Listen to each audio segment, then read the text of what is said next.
She's dead. Wrapped in plastic. Welcome to the Twin Peaks Podcast.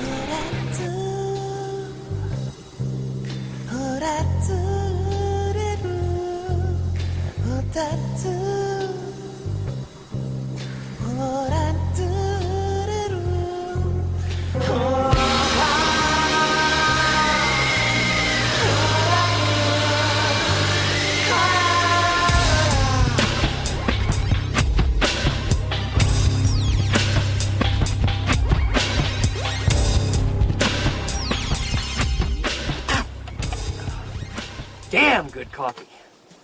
And hot. Would everyone please take a seat?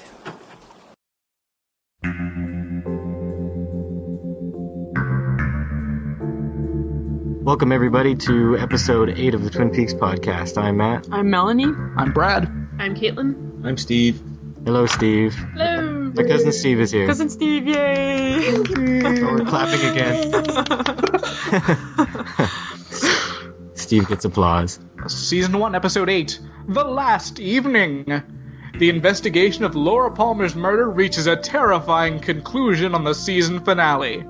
Not true. Not true at all. No, not true. Opposite of conclusion. Cliffhangers. Not even really terrifying. Yeah, it's not terrifying either. That sentence as a whole is just wrong. We don't know who wrote it. They probably had nothing to do with the show. I assume. Alright, I'll make my comment again. Was anyone fooled into thinking they were in Hawaii? I had no idea where we were. I was a little confused, but I didn't think we were in Hawaii. Okay. Yeah. Eventually I remembered that Jacoby has a wall like that in his office. Yeah. You weren't fooled by the painting. Okay. That's good. I'm wondering if you got it from a travel agency. If you just stole it. So, who has a note? Brad has a note. So, How did you know? I just read mine. Oh, man. Clairvoyant. It's not at all like we've recorded this once before. Just the first 3 minutes. After this, I'm completely lost. So, James and Donna have this overly elaborate plot to break into Jacoby's office. I already don't agree with it, and I think it's far too elaborate. But once they actually get inside the office, they are completely baffled. Let's push this random button. What do we do? Where should we look first? I don't know. Donna is worse than James at this point. I think she recovers a little when she sees the coconut. Yeah, she recalled that. That's important. And what did we find in the coconut? A tape and a locket. Yeah, we already got the backstory of how he got the locket. He explained it to Cooper, I think. Alright. Way back in episode 3. What else is there in the office? That's about it in the office. I like the little touch of the umbrellas that are dated to events that are special to Jacoby. Oh, yeah. Yeah. James is there judging him. Weird. Seriously, James, you don't get to judge people. It's true. Alright, so then we go to the gazebo. Or the bandstand, whatever you call it. Bandstand of angst. Yeah, the bandstand. Who do you think attacked Jacoby? Go for it, Caitlin. Well, I honestly have no idea. I was trying to figure out in this episode who was where when and to see who could not be it. And the prime suspects that I would like are Leo and Hank, but they're also walking around causing havoc elsewhere, and they don't dress up in all the ninja get up. So so I don't think it's either of them. Of all the people that I couldn't keep track of, I think it'd have to be one of the women. Which one do you think? Or do you have a guess? I don't. It's Crazy Nadine. See, my thing is, I feel like the obvious suspect is Hank. Yeah. Just because he's going around and attacking everyone in this episode. But at the same time, I don't know, I feel like just the fact that his face was covered and we couldn't see who it was, I feel like maybe it's somebody that we haven't seen yet. Okay. Our squirrely peasant man! Yes. Still no Bob, yeah. He's been absent for a while. The show! My favorite character is never in any of the episodes. Yeah, whoever beat him up, they got a weird way of doing it. Usually you strike for the head, not the spine. That was a total Star Trek moment there. Dr. Yes. Boy knocking someone out. Yeah. Just kept pounding on his spine. Hope If you hit it would break. Yeah. Maybe they knew his medical conditions. Maybe. Oh yeah, they were pounding on his heart from behind. Yeah. What are you gonna say, Brad? Well, if you hit somebody in the kidneys enough, I'm pretty sure that gives them a heart attack, right? Isn't that how it works? Maybe. Yeah, you'd think they'd just go for the head and for the instant knockout, but maybe whoever it is just sadistic. I liked the shot, by the way, when Jacoby was kind of having his heart attack there. It was just kind of like, Except ooh, hypnotic. it seemed to be on a different film stock. It was all grainy. It was weird, yeah.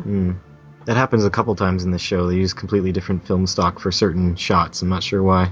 Probably for outdoor scenes versus ones shot indoors. Maybe. So Jacoby's eye fades into a roulette wheel. That's why it was hypnotic. He's thinking about gambling in his last moments. His one true love. It wasn't Laura. Oh yeah. The roulette. What do you think of Coop's detective skills now? He's using some more practical methods now. May I say that who I think he actually looks like when he gets all dressed up is Bob Saget. Maybe a little bit. Maybe it's because he always, on America's Funniest Home Videos, he always wears the tuxedo, and so... Well, Blackie said he looked like Cary Grant, I think, last episode. She was just trying to flatter him. I think he actually played Cary Grant. Did he? Really? In like a TV movie or something like that. Seriously? Yeah. Alright, so... Oh no! No! Sorry. The plague has him. I'm trying to fight it. Don't transmit it over the interwebs. I thought the conversation that Cooper had with the buddy in the casino was kind of weird because he was like, "Oh, I'm surprised. Was it Leo? I'm surprised Leo never mentioned me." And the guy's like, "Yeah, I never heard of you before." And then he introduces himself as like the leader, and the guy's like, "Yeah, he never mentioned your name." He's like, "Oh, I'm not surprised." Yeah. That doesn't make sense at all. Yeah. You could kind of believe him because he gives him some inside info that not just anybody would know. I still think, even though Jacques is clearly not the brightest, I still think he should be somewhat suspicious. He should. Because this kind of sounds like an undercover cop. Well, Coop remarks later that Jacques is too stupid to lie, so maybe it's too stupid to tell when somebody's lying as well. So Audrey has to see the owner. She won a horror costume, or she earned one. Earned it. She earned it. I don't know what she did, the cherry thing, I guess, but... Well, I think whoever works there has to dress up in some way, but her costume seems to be special. Yeah. I don't know why. It can't be just because she's the new girl, because that other new girl in the previous episode just had the regular red and black outfit, but they were just really impressed with that cherry trick. Totally. You're our star whore. Bravo. She picks a card there. She picked. Yeah. Is there any significance, you think, in the Queen of Diamonds she picked? Well, you tell me. Well, other than that I saw that they sewed it onto her later. Yeah. Perhaps, Blackie was testing her to see what she thought of herself, and Audrey thinks of herself as, a queen. A rich one at that, with diamonds. Yes. I just want to know who the girl is that picks like the 3 of clubs. Alright. Rules for draw and stud poker. Yeah. That'd be funny. Or the Joker. I couldn't tell if she noticed Dale on the monitor. She noticed something, but I don't know if it registered that it was Cooper. I think it did. Yeah, I think it did. Then we get Coop is revealed to be a card counter. So Jacques isn't as dumb as we thought, perhaps. Just when it comes to cards. But I guess that's how he's able to always return a profit to the FBI when he steals their money. Cooper is totally repulsed by Jacques when he's talking about Laura. Yeah. That's the first time I've really seen him get, flustered a little bit. You can see it on his face. Mm-hmm. When they do that weird close-up on Jacques' mouth, when he's talking about the bite the bullet, ugh. Yeah. Mm-hmm. That is disturbing. Also, the weird mumbly way he talks, it kind of sounds like the backwards talking stuff. Yeah, he's got a weird way of talking sometimes. There was one line later he said I couldn't even catch it really until... What did he say, like, when he was in the hospital bed? And it's like... Yeah, that was... I can't remember the word he said, but he just, drew it out and, I still don't know what he said. I listened to it 4 times. That's his own particular version of a French accent. Probably. So we get the whole story of the night at the cabin. Is that how you guys kind of saw it going down from what he tells? I didn't think that both Leo and Jacques would be there at once, but they're kind of, I don't know, they're both really creepy guys, so I guess it doesn't surprise me. And the 2 girls were there too. Laura was tied up. Laura was tied up and she liked it. She liked that. So we're So creepy. So creepy. Yeah. And the birds attacking her? Because- What the hell? No, he's giving her love pecks. Yeah, that's what that is. I like the continual codes that they used. They were all like relating to fish. Like when they were talking back and forth on the radio. hooked a trout. and Yeah, stuff. yeah. Yeah. Got a trout on the line, Hawk. This one's a keeper. Yeah. And we'll make our move as soon as the big fish shows his fins. I just kind of enjoyed that. They rarely get a chance to do stuff like this, probably in Twin Peaks. Yeah. Oh, is this when Shelly is washing her hair in the sink for some reason? Yeah. Yes. I guess they haven't built their shower yet or something. Yeah, they just haven't built the bathroom yet. Haven't gotten around to it. She washes her whole body in that sink, too.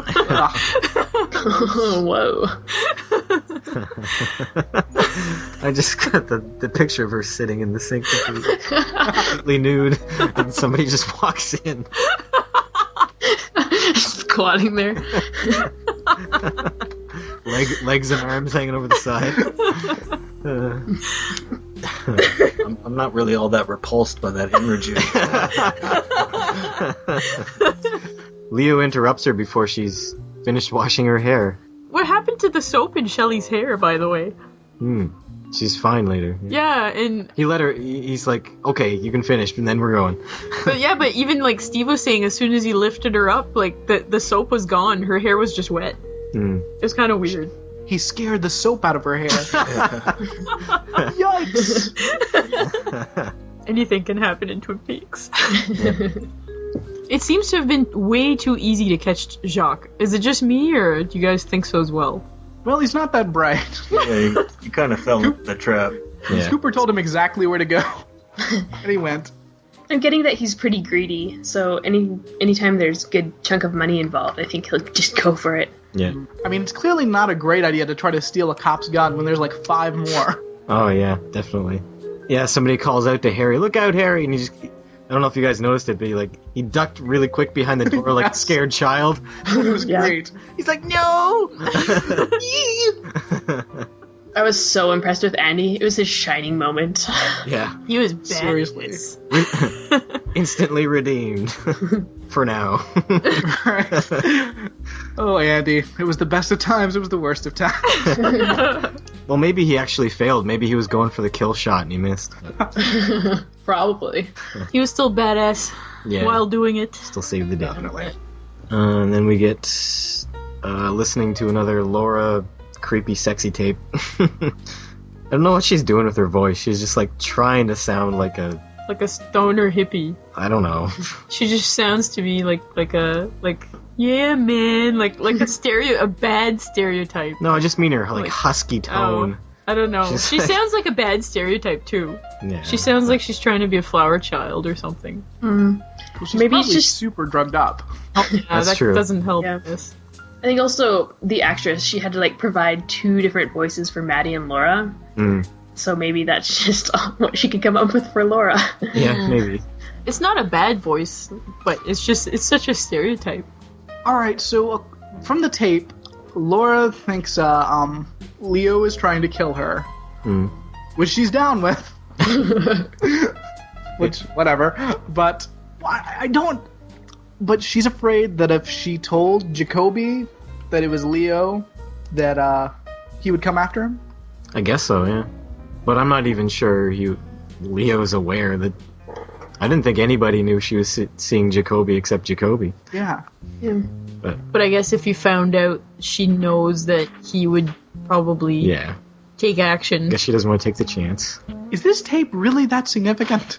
Well, it's significant in the fact that, I don't know, it Shows us who she really was. yeah, and it shows Yeah. James who she really was. but She thinks he's stupid. Yeah. Yeah, what she really thought about him. Yeah. That'll help him get over her a little bit better, probably. And it was probably shocking to Maddie as well to hear that from her cousin, like her little cousin, you know. I think it's kind of weird how later at the end when they're done listening, James is hugging Donna and then he says to Maddie, "I'm sorry you had to hear that." Well, I think it was the worst for you, James, so... I'm sorry you had to hear all this embarrassing stuff about me. I really am that stupid. I can't hide it. Please don't think less of me. Yeah, pretty much. Yeah. Everybody already knows. We have Leo and Shelley. Yeah. Leo just is terrible person. Yeah. He says that she broke his heart, but You broke my heart! So weird. I don't think he should be able to say that phrase after all the shit he does to her, but Yeah. Everybody in this town has double standards. Yes. Oh, wait, I've got one more thing about the James and Donna Okay. tape. At the end of it, James says, Jacoby didn't kill her. He was trying to help her. Well, you don't know that. Yeah, it wasn't really implicit or anything. No, not at all. Yeah. He's first of all, he went and found the necklace, which is creepy. And second of all, there's no reason you believe that he didn't kill her. She's sending him creepy tapes. does not exonerate him. Not at all. Worst detectives. They're just kids, Brad. Just kids. We're gonna have to rely on Audrey, I think. But, Yes. so So Shelley's a ticking time bomb now. Does everybody know how to make a timer on a fuse? Do you? No, I have no idea. That's what I was thinking about. I was like, if I had to do this, it would take me forever to figure it out. it's easy in the age of Google, but not in 1991. Yeah, Don't I give mean, full ideas though. Oh yeah. Nobody look up how to do a bomb on Google. I did not endorse that. You might want to cut that out. No, I'll leave it in. I trust people. Ugh. So yeah, and then Nadine's gonna kill herself because of drapes. Maybe? well, Or- that's good enough reason. Or maybe do you think she knows about Norma? She's just crazy. I haven't seen much evidence that she knows about Norma, have you? No, but I think she's just really sad about her drape runners. It's gotta be more than that. That and, I don't know, she might suspect, I don't know, she probably knows that, you know, that... Beyond that, I think she may be somewhat aware of the fact that she's not all there. Yeah. And in a more lucid moment, if you realize, oh, I'm fucking crazy, maybe you do something about that. Yeah. But you put on a pretty pink dress first. Why do you guys think she did that? Do you think it was like a kind of like she was kind of doing her own funeral kind of thing, or? Probably. Yeah. It was very ornate, like with the writing the letter and the tray and the dress. Yeah, it was like a ceremony. It's like a perversion of a tea ceremony, except it's a pill ceremony.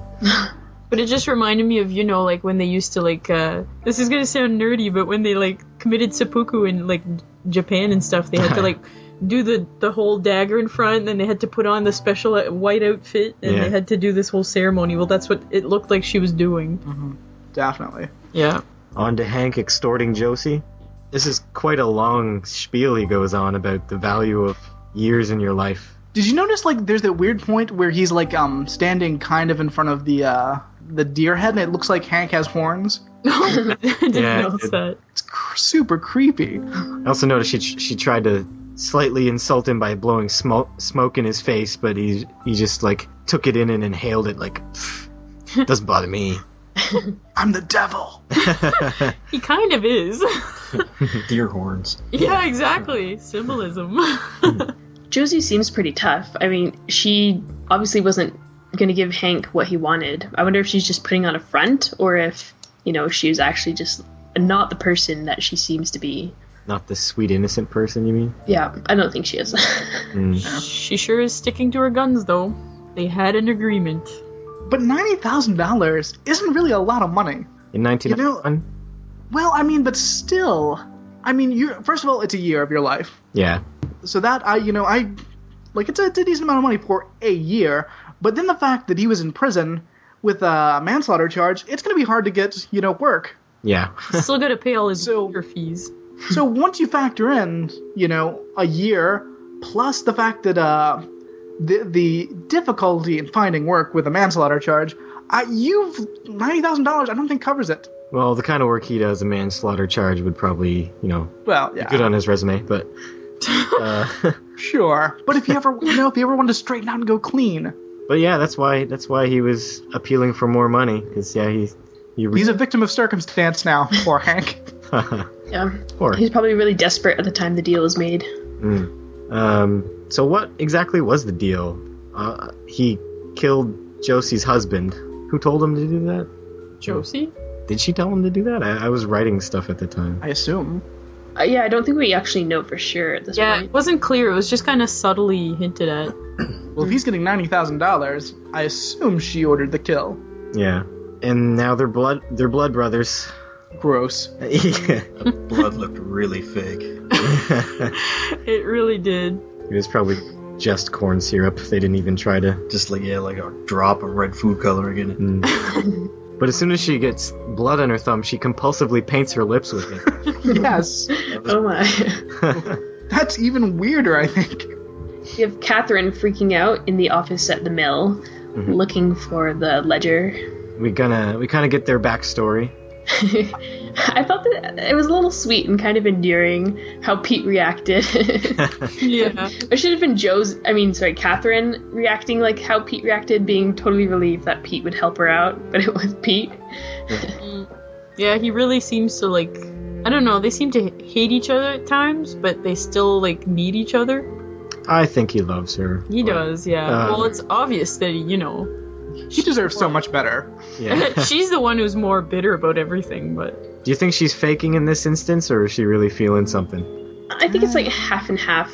Yeah. She really needs something, but there is also something still between them. She definitely still feels for him, I think, but it's definitely not the major playing factor. Yeah, she does seem to be using him, at least a little bit. She still tells him to vamoose, though, when there's an important phone call. Yeah, he doesn't think twice of it. He's just like, ah. I love in the beginning of the scene when they're when he's coming to the office and they're closing the blinds and there's like these two workers outside that keep trying to spy on them. Oh, yeah. That was awesome. It seems like all the mill workers are like that, though. I seem to recall another scene where they did that. Did they? Yeah, earlier on, it seems like they were kind of spying on a conversation. There was that guy who was like hanging out by the bottom of the stairs, then Catherine fired him Yeah. in the pilot. So Andy's the big man now. Everybody's praising Andy. Oh. May I say I love Andy's sound effect? Puck! Shh! So lame. I expected him to make a laser gun sound. Pew pew! So yeah, we find out what was wrong with I forget her name every time. See? Lucy. She's pregnant! Yeah! It is not cause for celebration. But I guessed it. Yeah, you did. I guess that's cause for Congratulations. Thank you. How do you think Andy's feeling about it? Horrified. It hit him. Yeah, it was kind of out of the blue for him, I think. So that was a shock for him. Hence, you want him wandering away. But I think he'll be like supportive and a good dad. She ruined his big moment, though. Yeah. And then Lucy's like, after Andy walks away and Lucy walks out, and she's like, fresh coffee, and she's like still like sort of pissed at everybody else. What did that mean? She was going to make some, or she demanded somebody bring her? She just made some, I think. Oh, okay. I thought that's what she was doing when she was in that room. Oh yeah, that's true. They tainted it with their love scene, though. I wonder if everyone else could hear. Yeah, they all had their ears pressed to it. I mean, those are retractable walls. They're very thin. Yeah. It's feasible.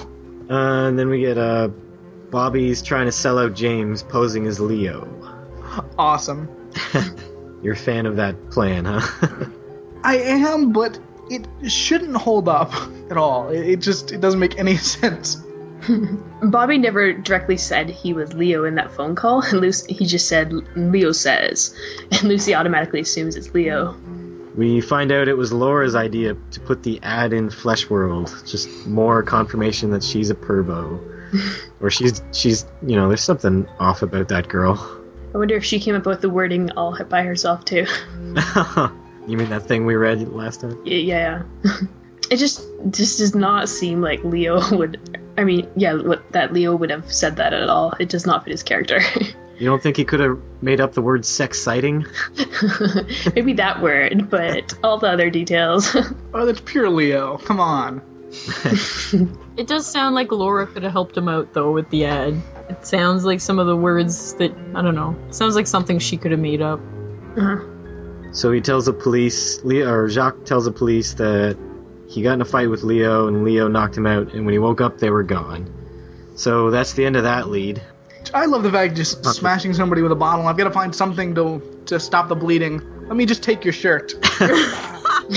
He must not have been wearing it at the time, I assume. Well, I imagine they were both completely nude. oh, Birds running around, pecking at people. that's not a pretty sight. Jacques bleeding. All kinds of terrible, terrible, awful, repulsive things are happening. And Jock doesn't even sound mad about like the fight. He's just like, oh, it was all good fun. It's business as usual. Oh, just another day at the cabin. One time we went up there and I didn't get knocked out. Yeah. I That was a demanded little that boring that prostitute give me my money back. Then we reveal that Jacoby's had a heart attack, but he's okay-ish. He's not dead. So that's at least one cliffhanger that's not going to be like hanging to the next season. He's not dead yet, Matt. He has more to say. Yeah. We see Cooper and Harry talking with the doc, and he tells them what Jacoby said. So it's kind of interesting. Maybe this is jumping ahead a bit, but Cooper sort of automatically knows that James is behind this whole Laura Palmer call. Yeah. Did he? Because they talk to James later, and he's like, said something to the effect that you shouldn't be doing this, or You're playing a dangerous game or something. yeah. Yeah. What sort of dangerous games are you playing? Yeah, he knows he's doing something. But I have a note that Hank is sending Catherine to the mill. So is this part of Ben's plan? I would assume so. Yeah, I think so. Right. Yeah. It seems that Hank is working for Ben. Hmm. But I think the stuff with Josie is his own Yeah. project off to the side. Which leads me to the question, what does Hank want? He wants to lay in a comfy bed with Norma. Does he? I feel like that's a big scheme. What a sob story, though, eh?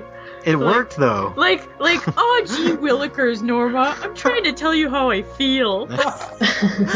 Heck, I'm bad at this. Yeah, I'm so bad at this. Oh, freak. Jeepers. She fell for it, though. Side note, I just found out that Norma is Rashida Jones' mother. I know. We were gonna mention that at the end. That's so crazy. I know. Yeah. I know. I was gonna mention that whole bit, like the whole thing. And she used to be in the Mod Squad, too. Yeah. Yeah. She was married to Quincy Jones. It's so weird to me. Yeah. Rashida Jones played someone on The Office. She played Karen Filippelli. Karen, yeah. Yeah. And she's on Parks and Recreation. Ah, yes. So Leland shows up at the police station, and he looks worse than ever. Wait, we skipped over Nadine. Ed found Nadine. Oh, yeah. And he slapped her really hard. He did slap her really hard. It was basically like, Nadine Nors, and then slap. This may be my only chance. Slap. Felt good.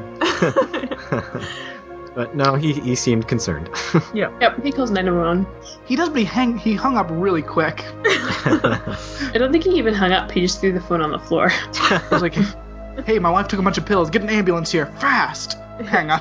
Throws the phone over his shoulder. They might have been able to give him some advice. I don't know, something. Here's what you have to do to save her life.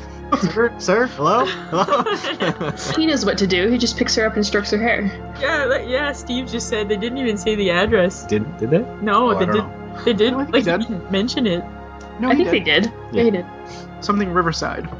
Oh, really? Yeah, so Leland finds out about Jacques, and then James gets a talking to from Cooper. And we kind of mentioned that already. Anyone else have any stuff on that? James is stuff? toying with life. What do you mean? Well, they Oh, basically told him it was his fault that Jacoby had a heart attack. Yeah. Which it was. Yeah, Sort of. sort of. Yeah. Half and half. Kind of. Yeah. The combination of events led to. It's a combination of being beaten because of James's plan and a lifelong addiction to something, probably. Something bad for you. Coconuts. They're so fatty. Not good for your heart. I have Ben's plan involves eliminating Leo. I have, oh my god, Hank is dealing with everybody. Yeah. He really is. Yeah. He's like involved in every friggin' story. Like every like little He seems plot. he seems ambitious, but not ambitious enough to like take on Ben and like, you know, become the big boss. I just want to know what the end game is.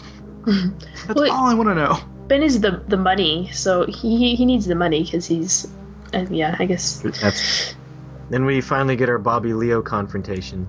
Bobby's a quick liar. That was quick thinking. It was horrible, but it was fast. He didn't stand up to Leo as well as he had probably hoped he would have. I think he was just gonna take it, wasn't he? Yeah, he's just like, He was just gonna be like, alright, finish me off. this is the end. But he gets saved. Yeah. By, surprise, surprise, Hank. Hank, yeah. Yeah. And Bobby saw Hank, but did Hank see Bobby seeing him? Hank must have seen Leo swinging an axe. Yeah. Yes. Like, I mean, what could he be doing in there? Chopping wood? Yeah, but then, Leo hit Bobby, so maybe Bobby was on the ground and he thought maybe that Bobby was knocked out. or he just thought it was another of Leo's weirdo sex games. Yeah, so then Leo gets shot, falls back on the couch, and then he subsequently watches Montana get shot on TV. It's a rerun of that same episode. Yeah. There's nothing else on in this show. It's a rerun of Leo getting shot, so It must... it's the second time he gets shot. I can imagine that would be a surreal thing to happen. Like you're laying there dying on a couch, you got shot, and you're just watching this guy doing the same thing on TV. I just got shot again. Oh, damn it. It's a rerun of that episode where the guy gets shot again. We have Shelley tied up, and Catherine comes upon her. And I'm really surprised how cavalier she is towards Shelley. She's just like, should I untie her? What's the benefit of that? Yeah. Yeah. And even when, like, she's like, I need quiet to think. Well, even as the flames are spreading around her, she's just standing there thinking. But I love, this is another badass moment, though. She's, like, awesomely badass while doing it. Yeah. Just, like, takes control of the situation. Yeah. Agreed. Yeah. Well, I mean, there's really not that much fire to begin with. They can easily get out of there. If she didn't spend so much time thinking, they could have been out of there lickety-split. Yeah. Oh, then we have Leland goes commando. Yeah. Crazy face Leland kills Jacques. I love how he comes back from his stupor after killing Jacques when the alarm goes out. Yeah. Like, the alarm went while he's killing Jacques, the alarm kind of fades, and then it comes back, and he's like, just like, "Urgh," and then it stops, and he's like, oh? I wonder if, like, the entire time the alarm was going, his head was shaking like that. Like, he's just walking around the hospital, so his head's just going the whole time. That's what happens anytime you hear an alarm. If you hear swing music, he cries. If you hear an alarm, he just shakes. Jacques get what he deserved. Well, he wasn't. I don't know. He's pretty stupid, so he probably deserved it. He won't be missed, but yeah, it's kind of harsh of Leland Yeah. to do that. Jump into conclusions. But it was his daughter. He did want Still, to... you still don't get to kill people for that. They could have gotten more information from him somehow. You guys feel that it's I guess that he was justified in doing it? Not at all? Like, you guys don't... No. No? I don't- No. I think it goes to show that Leland was increasingly mentally unstable. You don't think that's going to bring him closure? Because at first, like near the first of the season when Laura was killed, he was the normal one, and it was the wife that was freaking out. Now the time's going on, he's showing more erratic behavior. Yeah. You guys think that's going to give him closure? Probably not. No, he's got to go crazier. Yes. Get worse. Get only worse. Ben gets his Ghostwood estate, so his plan seems to have gone off without a hitch. Yay. Yeah. Not sure what else to say about that, but good on you, Ben. You're a mastermind. Manipulating all these townsfolk. We got Pete running into the fire. Yeah, he really cares. He's like, God damn it, I love the old wench. Poor bastard. She totally doesn't deserve him. No, this bothers me. I feel like I liked it more when I could imagine that Pete was using Catherine as much as she was using him. Now he just seems pathetic. Yeah, I feel a little less of him now. Oh. But the fact that place is completely up in flames, like, I bet Catherine's probably already out of there by now. Or at least she should be. Well, wasn't the last shot of them, like, something fell in front of them, trapping them or something? Yeah. But weren't they, like, right at the, I don't know, yeah, because Leo walks in, they're right by an exit door. Yeah. Like, I don't feel like enough fell that they couldn't get out of that. I guess we'll see. See how long we go without a resolution to whether she perished or not. I just hate the idea of, like, the fact that they're, like a mile away. What and Pete's running in for no reason. What were you gonna say? No, nothing. Okay. Well, I think wasn't the bomb supposed to explode? Like, it just it was like a dud. It just went psst at first. So Leo doesn't really know how to make a bomb. I don't think it was a bomb, though. I think it was just a fuse to, like, ignite the gasoline. Yeah. Probably. Yeah, you poured gasoline all over the place. But a bomb would have been much more effective, yeah. Definitely. Or maybe, no, I guess it would look more suspicious than just the mill burning down. Mm-hmm. Yeah, now we go and there's a humpback creature. Yeah. Yeah, what the heck? Even the humpback creatures have to wear playing cards costumes, though. So weird. One in her headband. I'm the humpback Stitcher woman. I'm here to sew your card on. Is that the first time you see that humpback creature? Yeah. I think it's the only time. That was weird. What? Igor from Frankenstein or something. Yeah. She reminded me of, like, for some reason, like a Disney movie. I don't know why. Maybe it's the old witch from Snow White. I don't know. Because there's no humpbacks in real life. They're only in Disney movies. True. Correct. Where they belong. It's true. Think about it. There's one in every Disney film. Just the way she's dressed, too. Like, she had this sort of really loose brown shirt and skirt and a rope tied around her waist. Yeah. Yeah, it just looks so medieval. Maybe she's Squirrely Peasant Bob's sister. It's the family. It's the Squirrely Peasant family. Sweet. That's a Disney movie. Yeah.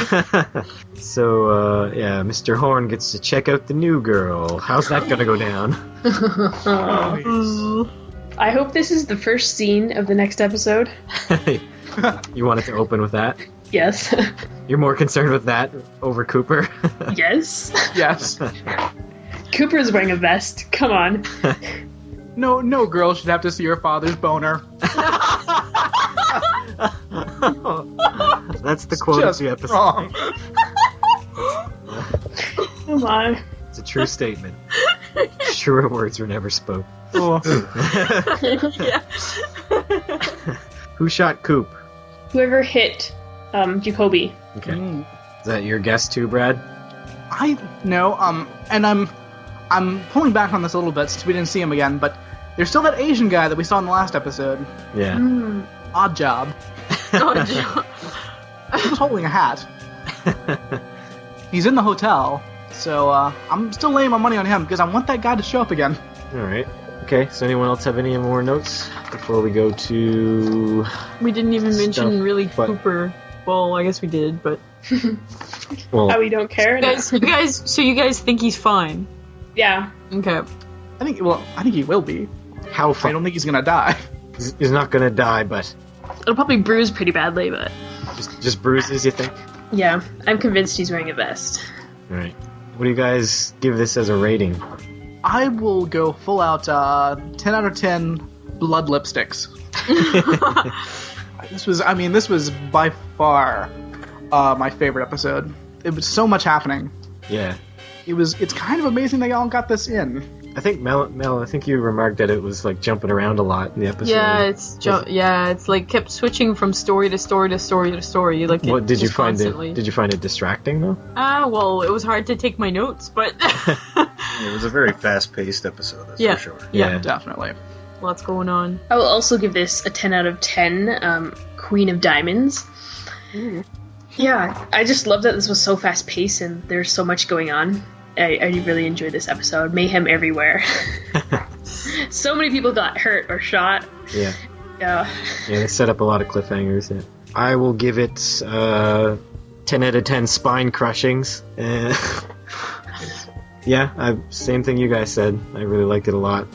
I don't have anything else to add, but you guys covered it. Yeah, I guess it's the same with me. It's probably be a 10 out of 10 suicide pills. Depressing. I'm sorry. You guys want me to switch that? No, that's fine. What do you give it, Steve? I don't know. I give it a 10, I suppose. 10 something. 10 out of 10 numbers? Silly James Bond style villain killing traps. Yeah. Was there one of those in this episode? Yeah. The whole bomb. I guess the Like- bomb could be one, yeah. Like, when you try to kill someone, you just kill them. You don't set up this elaborate trap, so they can escape. Those villains, they never learn. No, they don't. You're pretty dumb. You guys have quotes? I think I found one that nobody's gonna have. You guys all go first. Who said that one, Brad? Oh, that guy with the cough. He said it in the hospital. This guy can really light my F-I-R-E as in red Corvette. Uh-oh, here comes Mom with milk and cookies. It was so. I don't know what it was. It wasn't cheesy. It was maybe just ridiculous. I don't know. Oh, I've got one here. I can't understand what you're saying. You got a thing in your mouth. That was awesome. I'm paraphrasing the first sentence. I didn't write it down. There he was, dead in his sights. Harry is deader than a pound of roadside stew. If you don't have one, Steve, you should say this one really creepy as you can. Bite the bullet, baby. That's not creepy. It's more like, bite the bullet, baby. Nice. There used to be something between us. Where's the fellow who caught my eye? The lumberjack who could scamper up a tree like a cat. Something I noticed, anytime anyone answered the phone in this episode, they always answered it, what? It's like it happened with, what was her name, Lucy? And then like 2 scenes later, Pete's wife did the same thing. What? Mel said before, there's a lot of angry women in this show. Yes. Very. That's the way I like my women. Well, because not like that. It's just I'm a very angry person, so I can sympathize, I guess. Sorry, Matt, you should probably cut that out. Never. That's the way I like my women. Laura Palmer.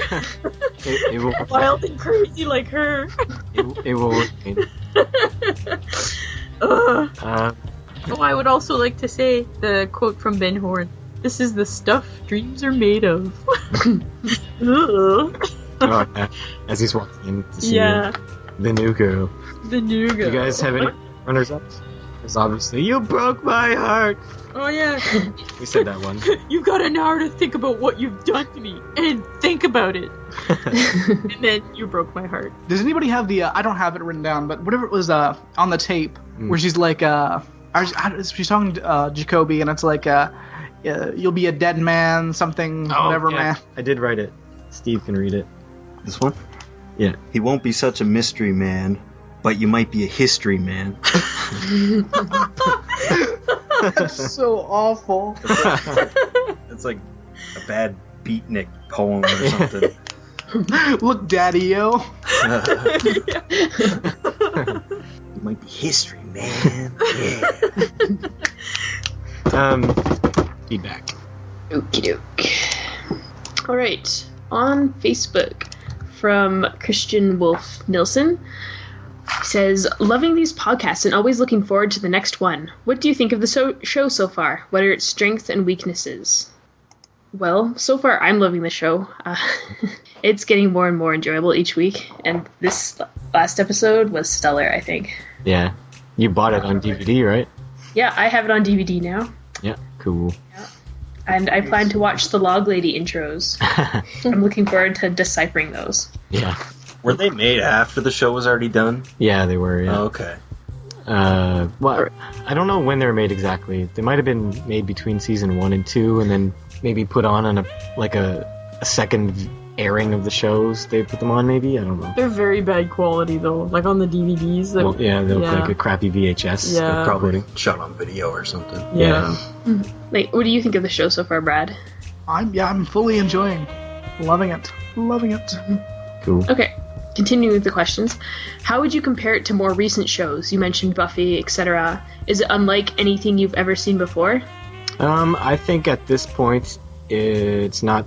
There's a few things that are kind of revolutionary for TV, like that dream sequence and stuff, but the rest of it's pretty formulaic right now, I think. But season 2, I think it gets pretty out there, and there's a lot of original stuff in there. But what do you guys think of the first season? Yeah, I think at this point it's very well done, and I'm really enjoying it. But yeah, I don't think there's anything that's particularly new. Yeah, thus far. But it's incredibly well done, very well written. Very much structurally of its time period, though. So there's that. They do a really good job with the characters. Like, everybody is in love with Agent Cooper.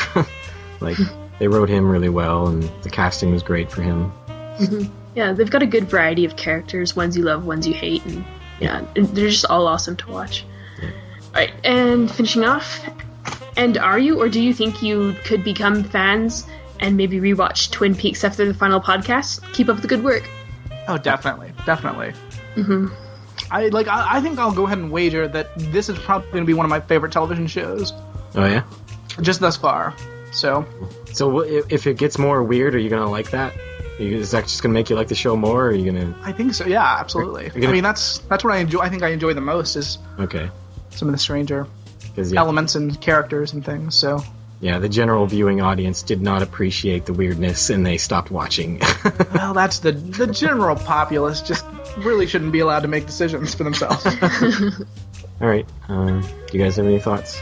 Mel and Steve, I mean. Well, I think, like, at the time, like 1991 or 1990, like, outside of soap operas, it wasn't really commonplace to have, like, an ongoing narrative like that. Like, usually episodes were, like, single entities. Yeah. Right. So, in that sense, I suppose this show's pretty original.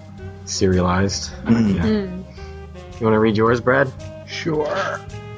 Alright, this is from Michael Warren. By the time the first season finale, several minor guest characters have made their way to Twin Peaks. Which of these do you expect will reappear in season 2? And more importantly, which ones would you prefer seeing more of in the future? And which ones do you prefer never to return? Like, really, I don't really want to lose anybody, yeah. I'm enjoying everyone, and, the idea of losing any of these people, I don't really like very much. Even the ones that you hate? I guess you love to hate.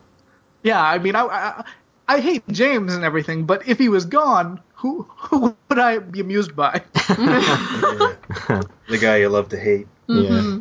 Well, I'll be more brutally honest. I could do without probably Lucy and Nadine at least. That's just me. I'll probably get hate mail for that. You don't like women, Matt. I like lots of women. There's lots of women on the there's lots of other ones left besides those two. You love like Lucy. You only like the sexy ones. No, Catherine's not sexy. I don't know. Ben thought she was. She's got those sexy old lady feet. Yeah, that he was kissing. Yeah. I think Rosenberg should have had a bigger role in the show. He's my favorite character. You mean Rosenfield? Is it Rosenfield? Yeah. Miguel Ferrer or whatever. Yeah. Albert, yeah. He's hilarious. Yeah, true dat. But he will be back in season 2, yeah. But yeah, he should stick around more. Yeah, I wouldn't be sad if we didn't see any of Nadine or Leo. Like, Leo, as feisty as he is, he's actually kind of a boring character. So you like, as an evil antagonist, you like Hank and Ben, but not so much Leo, or? Yeah. Ben, he's kind of like, he has his hand in everything, and he seems to be like, well, kind of opposite of some of the crazy characters out there. So I think he's good to have in there. Okay. Alright, so I'll read. This one's from Claire Laffar again. Hi everybody, here we are at the season finale already, and a veritable cornucopia of cliffhangers. Seriously, has any show before or since managed to cram so many into one season finale? Yeah, there was a lot. So to start with, Fred and Daphne have left Velma behind to explore the kitsch palace that is Jacoby's home. I love Jacoby's house, particularly his pufferfish aquarium light. I bet that was a really fun set to decorate. Oh, Squirrely Peasant Bob would have been the one to decorate it too. He was the set dresser on the show, so. Nice. Also, by Twin Peaks standards, a collection of cocktail umbrellas to mark memories really isn't that weird, James. I think it's quite Indeed. sweet. The episode hits the floor running and really doesn't stop. It squeezes in a hell of a lot in an hour, though sadly that does mean that it sacrifices a lot of the show's usual humor. This episode has a feeling of dread throughout that I don't think the show has had since the pilot. I think that's true. Definitely. A close-up of Jacques' mouth saying the often-quoted line, "Bite the bullet, baby, bite the bullet." And Cooper's thinly veiled disgust and anger is one of my favorite moments from this episode. Creepy. Another is when Hank is intimidating Josie, and the angle makes him look like he has gigantic antlers. Hail Hank, king of the forest. Nice. Makes you wonder if that was intentional, like Oh, on David Lynch's part. It had to have been. Had to have been. Yeah. Deputy Andy finally earns his stripes by shooting Jacques. Thank God, as Harry's reaction to someone shouting, "Harry, look out!" was the less badass act of attempting to hide behind a car door frame. Leo is in tears. Oh, Leo is in tears when he plants the bomb in the mill and leaves Shelley. Do you think he really cared about her? Well, obviously, I think we're supposed to think he does, but I can't see him getting that emotional after all the things he's done. I think probably it's more like he's hurt because she embarrassed him by doing that to him. Maybe. Basically, he doesn't care so much that she cheated on him. Just the fact that the fact that she cheated on him is embarrassing to him. She was able to put something off under his nose. Yeah, basically. Well, also, he's hugely psychologically damaged. Yes. Clearly, so... Forgot to mention in an earlier feedback, did you guys spot Lucy's red, green, and amber necklace that she wears in a couple of episodes? I can't imagine that its echo of the traffic lights shots that appear occasionally was unintentional, but I'm stumped to what the link could be. Any ideas? None here. I didn't notice her jewelry. It's interesting. It's an interesting point. So it looked like a traffic light, huh? Nadine's suicide attempt seems to come out of nowhere and almost just to serve as another cliffhanger. She seems a very different character here than the Harpy we see in the pilot. I find her character fascinating. I find her character frustrating. That's a comment from me. So Andy and Lucy did figure out how to procreate after all. Although I always like to think that Andy is that dumb that after kissing her and then being told she's pregnant, he believes he has impregnated her after one kiss. Oh, Andy. Also, what's with the crazy hunchback seamstress at One-Eyed Jack's? She looks like she wandered into the show out of Snow White and the Seven Dwarfs. That's what I said. Awesome. Claire thinks a lot like us. Yeah, it's awesome. There was some discussion at an earlier podcast that Leland and Ben look very similar, and it's easy to get them confused.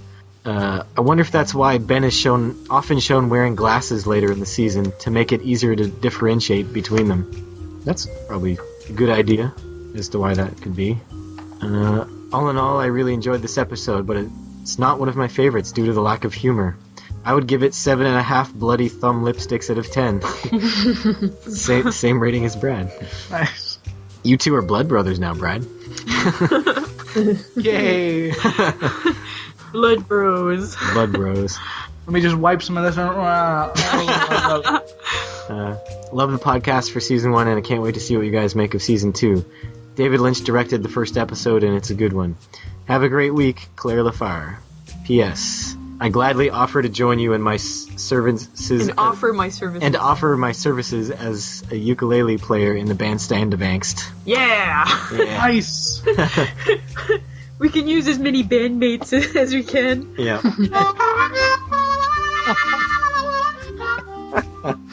Nice. Wonderful. I'm ready, guys. I'm ready whenever. Nice touch. Was that the instrument you said you were going to play? Of course. I don't remember what I said. The wax Well, coat. apparently only one of us is taking this seriously. I'll be sure to go get an instrument for next time. Yeah, I think one of you said a washboard, maybe. Yeah. I said the spoons. Where can you buy slide whistles? I don't know. I'm sure you could buy them at any music instrument store. Ooh, a triangle. Didgeridoo. Alright, so who do you think killed Laura Palmer? Oh boy. You want Caitlin to go first? No, Brad has for covered. Yeah. I feel like I've accused everyone Okay, I know who I haven't accused yet. You can stick with the person you had last time if it hasn't Oh, changed. that's not fun. You gotta cover all your bases so you're eventually Right. so you're exactly. eventually right. Spread this out. Yeah. All right. Dale Cooper. All right. He was suspiciously close to Twin Peaks for an FBI agent. That apparently gets sent everywhere. He was what, like a couple hours out? I guess his FBI office is based in Seattle, so. He had been tracking this killer that killed someone a year ago. Suspicious. All right. And the person He's in the mix. that shot him found out. Oh. Right. That's right. It's a scheme. It's a huge scheme. Maybe Leland found out that Dale did it, and he murdered Jacques, and then he's like, "Nah, I'm gonna kill Dale too." Exactly. All right. What do you think, Caitlin?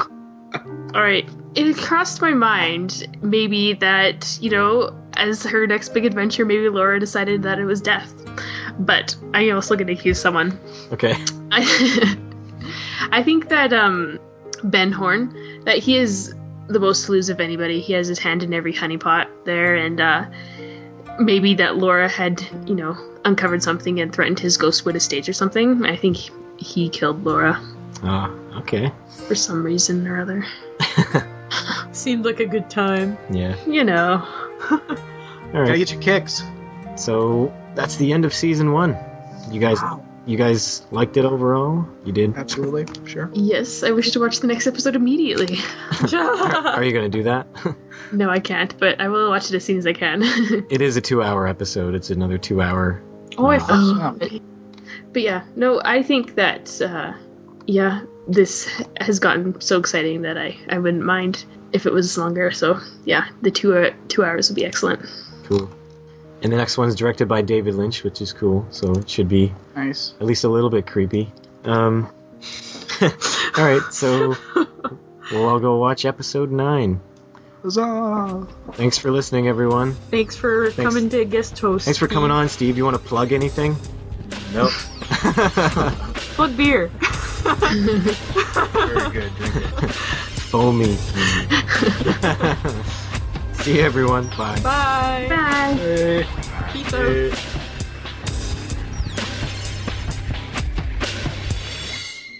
Thanks for listening. Check us out on twitter.com/TwinPeaksCast. Search for the Twin Peaks Podcast group on Facebook, and visit us on twinpeakspodcast.blogspot.com.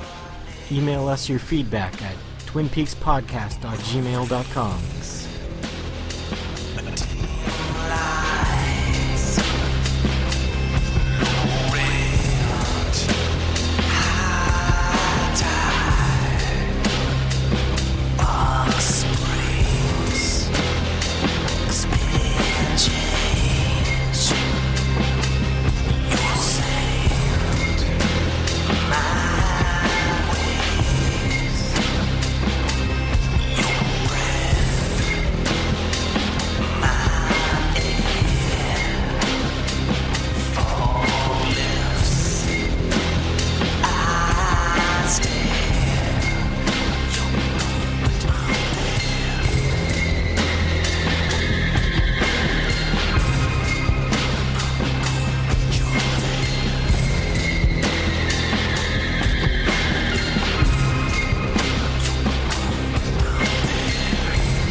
Here's a tune for you guys.